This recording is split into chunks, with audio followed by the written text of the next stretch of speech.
चलिए अब आपको बताते हैं कि कटाई तो खत्म हो चुकी है, लेकिन रिकॉर्ड उत्पादन का दावा भी हो गया, लेकिन फिर भी गेहूं महंगा होने लगा है। आखिर ऐसा कैसे और ये कहां हो रहा है?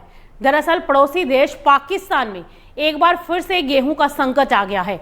किसान सरकार की नीतियों पर सवाल उठा रहे हैं, आटा मिलें सप्लाई की कमी की चेतावनी दे रही हैं और बाजार में कीमतें चढ़ने लगी हैं।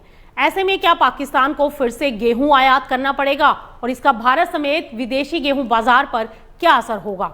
दरअसल पाकिस्तान में इस समय गेहूं की कटाई के कुछ ही महीने बाद खाद्य सुरक्षा को लेकर चिंताएं गहरा गई हैं।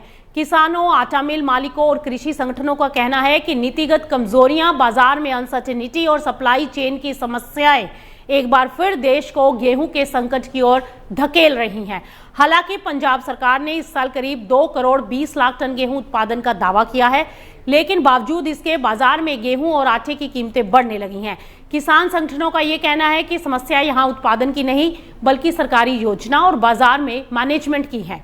कृषि संगठनों के मुताबिक यदि सरकार ने समय रहते कदम नहीं उठाए तो पाकिस्तान को आने वाले महीनों में करीब 20 लाख टन अतिरिक्त गेहूं इंपोर्ट करना पड़ सकता है। पिछले साल भी पाकिस्तान ने करीब 35 लाख टन गेहूं आयात करने पर $1 अरब से ज्यादा खर्च किया था और स्थिति इतनी गंभीर हो गई है कि इस्लामाबाद और रावलपिंडी में कई आटा मिलों को गेहूं सप्लाई प्रभावित होने की शिकायत भी करनी पड़ी।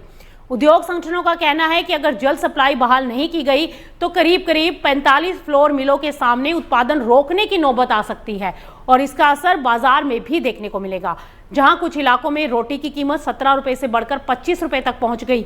हालात संभालने के लिए पंजाब सरकार ने अपने सरकारी भंडार से गेहूं भी बाजार में उतारना शुरू किया और 40 किलो गेहूं की सरकारी रिलीज कीमत 3800 पाकिस्तानी रुपए तय की। लेकिन आटा उद्योग का कहना है कि अगर सप्लाई सामान्य नहीं हुई तो आगे चलकर आयात की जरूरत पड़ सकती है। माना जा रहा है कि ये संकट केवल उत्पादन का नहीं बल्कि भंडारण, सरकारी खरीद, परिवहन और जमाखोरी से जुड़ा है। किसानों को कटाई के समय कम कीमत पर गेहूं बेचना पड़ा क्योंकि उनके पास भंडारण की सुविधा नहीं थी। अब वही गेहूं बाजार में महंगा बिक रहा है, जिससे किसान और उपभोक्ता दोनों को नुकसान हो रहा है। अब इस खबर का भारत से क्या लेना देना? दरअसल भारत के लिए फिलहाल किसी तरह की सप्लाई संकट की कोई स्थिति नहीं है, लेकिन पाकिस्तान की स्थिति ये संकेत जरूर दे रही है कि गेहूं जैसे रणनीतिक खाद्यान्न में नीतिगत संतुलन, सरकारी खरीद और स्टॉक मैनेजमेंट कितना जरूरी है।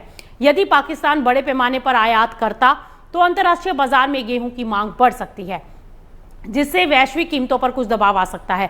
हालांकि इसका असर इस बात पर भी डिपेंड करेगा कि रूस, यूक्रेन, ऑस्ट्रेलिया और अन्य बड़े एक्सपोर्टर कंट्रीज की सप्लाई कैसी रहती है।